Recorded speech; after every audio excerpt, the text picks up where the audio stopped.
O Dança Sem Filtro hoje tem uma novidade, que é falar sobre o livro que está para ser lançado. Ainda não tem data de lançamento, mas o livro Dança na Arte, Esporte e na Educação é organizado por mim e pelo professor Júnior, e cada capítulo é escrito por um professor da pós-graduação Dança, Arte, Esporte e Educação. Então, hoje a gente está aqui com a professora Keila e ela vai contar um pouco sobre o capítulo dela. Bem-vinda, Keila. Obrigada, Carla. Obrigada pelo convite e parabéns por essa iniciativa de trazer a prática da dança para a literatura, né? Porque é muito importante fazer ciência também. Eu não sei, a gente sente, eu tenho conversado com os autores e a gente tem essa sensação, tá bom, a gente produz informação, a gente faz ciência, mas é preciso levar. Então, é uma sensação de dever cumprido mesmo, né, quando a gente lança um livro. Você tem vários livros, né, Keila? Você já vai contar. Bom, mas fala um pouco da Keila Ferrari. Bom, a Keila Ferrari é pedagoga, é professora universitária, também trabalho com Libras, também sou professora de Libras e fui bailarina durante muitos anos e fiz o meu mestrado, meu doutorado na Educação Física Adaptada, lá na Unicamp. Então, eu falo que eu sou uma pedagoga com um pezinho na educação física. E trago esses conhecimentos da dança. E agora estou terminando um pós-doutorado na Federal do Mato Grosso do Sul, onde a gente está falando de estudos culturais e diversidade. Então, mais ou menos tudo se entrelaça, né? No fim das contas, a gente acaba caindo nos mesmos assuntos. Então, eu queria que você contasse um pouco sobre o seu capítulo, claro, é de dança e inclusão, vai falar um pouco aí justamente do teu trabalho, mas queria que você contasse um pouquinho mais. Bom, meu capítulo fala da dança, da condição do corpo que tem uma condição de deficiência e os contextos dessa dança, para onde que essa dança pode levar, né, cada aluno. E é muito interessante nós pensarmos, né, que hoje no Brasil e fora do Brasil, nós temos grandes companhias que já têm a inclusão, companhias de dança contemporânea, de balé clássico, que já têm bailarinos, artistas com e sem deficiência no palco. Mas isso ainda gera um pouco de polêmica e uma certa falta de desconhecimento quando a gente pensa nas escolas de dança e nas academias. Uhum. Porque, geralmente, uma escola de balé, uma escola de dança tradicional, ela tem algumas barreiras para receber o público com deficiência. Então, claro que eu não estou generalizando, né? Eu sempre falo que tem escolas e escolas e a gente não está generalizando. Mas a sociedade, no contexto artístico, precisa melhorar. Porque hoje a gente vê escolas de dança que não têm elevadores, que não têm rampa de acesso, com escadas. A gente vê escolas de dança que não têm piso tátil. Então, a gente esbarra tanto nas barreiras arquitetônicas como nas barreiras pedagógicas. Do profissional da dança, ele chegar e falar, mas como é que eu vou ensinar uma pessoa com baixa visão, com cegueira e baixa visão, né? Se esse profissional nem tem conceitos de orientação e mobilidade.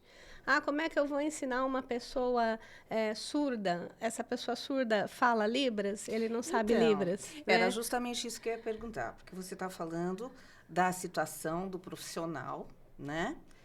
Com deficiência ali nas companhias, e aí você falou também das escolas. Mas a minha pergunta será que a inclusão ainda é limitada justamente por desconhecimento? As pessoas não sabem como lidar, as pessoas não sabem como ensinar, as pessoas não... A questão de adaptar o espaço, eu acho que já está bem mais divulgado, né? Quer dizer, realmente é outro tipo de falha, mas na parte de ensino, falta suporte, né? Onde as pessoas vão procurar isso? O que você aconselha? No curso da pós, eu aconselho. No curso da pós, com certeza. Na verdade, eu estava falando das barreiras, né? Então, a barreira arquitetônica, ela é um pouco mais fácil de ser minimizada, mas ainda existe. A barreira comunicacional, porque eu tanto posso precisar falar Libras, como eu posso precisar saber o mínimo de audiodescrição para poder levar um bailarino cego num espetáculo, por exemplo, ou dar aula para ele. Então, entender um pouco de comunicação alternativa para trabalhar com uma criança com um transtorno do espectro do autista, suporte 3, né? Mais severo. Aí a gente tem a barreira pedagógica, que é essa que você está falando, que ela é comum, porque ninguém nasceu sabendo tudo. Então, Exato. a gente vê essas barreiras pedagógicas tanto na escola regular como dentro das artes, né? Então, essa barreira pedagógica é importante que o profissional da dança ele procure uma pós-graduação, que ele procure fazer uma interação com profissionais da área da saúde e da educação especial. Sim. Isso dependendo da clientela que ele vai atender, de Sim. quem ele vai atender, porque o importante é quem eu vou atender, é a pessoa antes da condição, né? Claro. Qual a história de vida dessa pessoa, quais são as expectativas da família, tudo isso. Eu sou da área da dança, mas também com formação em educação física. E lá a gente tem a informação, a gente tem educação física adaptada. Mesmo assim, os profissionais de educação física se sentem inseguros ainda. Fora que são tantas possibilidades, né? O que você falou, tem o espectro autista em grau 1, grau 2. Então, quer dizer, isso vai mudando também. Quer dizer, acaba tendo que ter um conhecimento realmente específico.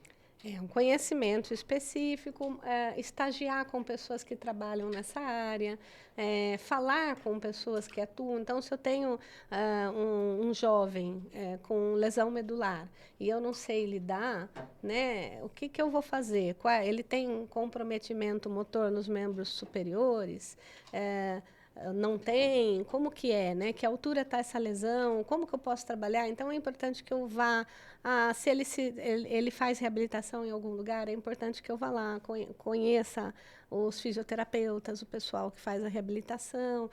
Tem alguém que trabalha com a dança inclusiva, com a dança em cadeira de rodas, deixa eu ir lá ver, né? Eu acho que essa interação, essa busca também faz parte do profissional, porque é aproximar da prática, né? Sim.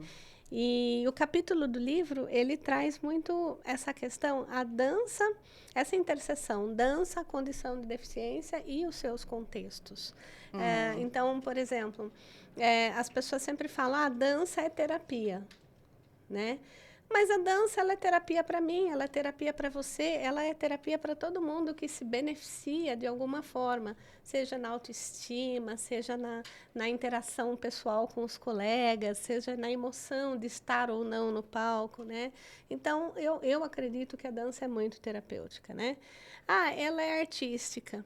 Ela é artística também, né? Por quê? Porque você vai a palco, você faz apresentações, então ela tem esse contexto da arte e ela não deixa de ser um esporte também adaptado, né? Dentro dessas características do movimento, dessa questão da psicomotricidade. Mas tem toda essa briga, que tipo de dança que você faz, mas que metodologia que é. E eu acho que todo o profissional da dança, ele pode dar a sua cara. Então, se você trabalha com dança circular, vai trabalhar com dança circular e com alunos com deficiência. Você trabalha com dança de salão, embora tenha a vertente da dança em cadeira de rodas esportiva, mas dá para você trabalhar a sua dança de salão com parceiros com e sem deficiência, né? Então, cada um vai dar a sua cara e conhecendo as questões de cada aluno, entendendo um pouquinho da prática, tentando ter a postura mais inclusiva possível, evitando essas barreiras atitudinais do preconceito, do capacitismo, né? Você vai conseguir dar a sua cara, né? Não é porque a pessoa tem uma condição de deficiência que ela tem que só fazer dança-terapia, ou que ela tem que só fazer dança criativa. Eu gosto muito, eu trabalho com dança criativa, com contato e improvisação, com dança contemporânea, porque eu acho que é o primeiro start. Mas eu já tive alunas indo para o balé clássico, alunas com deficiência intelectual, tem as meninas com baixa visão e cegueira que fazem um sapateado lindo, maravilhoso, e elas aprendem com os sapatos na mão. E tem um aluno surdo-cego que está aprendendo tudo, teatro, dança, né, sapateado. Então, vencer a barreira atitudinal, né, conhecer a pessoa e ir atrás do conhecimento. Eu acho que é um pouco isso. É isso que o capítulo traz. Os contextos da dança, eles são vários. Eu vou contar para você, eu passei uma situação que eu era professora de balé clássico dentro de escola e chegou uma mãe com uma criança com síndrome de Down e perguntou se eu aceitava a menina. E antes mesmo que eu respondesse, que foi que eu pensei, né, justamente o que você falou, o lado humano. Eu sou obrigada a aceitar pensando no lado humano e por meus valores. Antes de qualquer lei, eu aceitaria. E antes que eu respondesse, a mãe já falou assim: se você não tem problema, já é a quarta escola que eu estou vindo e ninguém aceita. E eu fiquei, assim, espantada, porque eu jamais pensei que isso acontecesse. E ela já expôs, ela falou assim: não vou nem me desgastar, fala logo, não, tchau, né? E eu falei: não, eu recebo a tua aluna, até porque eu era coordenadora também. E eu falei para ela: não, a escola vai receber a tua filha, mas as professoras não têm preparo para isso. Então, eu precisaria da tua ajuda, porque foi a primeira coisa que eu pensei, como coordenadora, eu falei: quem é a pessoa que pode me ajudar no imediato? A mãe. A mãe é a especialista na filha. Então, mas o que eu sinto, né, em função dessa minha experiência, é que muitas vezes que eu procurei ajuda com outros profissionais, eu encontrei um trabalho muito empírico. E, tem dança em cadeira de roda. Legal, eu vi os trabalhos, mais de um. Eu faço dança esportiva em cadeira de rodas. Eu cheguei lá e falei: não, desculpa, isso não é dança esportiva em cadeira de rodas. Então, essa coisa empírica e às vezes até maquiada, né, como um trabalho sério, e que eu vejo que as pessoas estão lá fazendo do aluno uma experiência. E isso me afastou da área, honestamente. Queria que você falasse a respeito disso.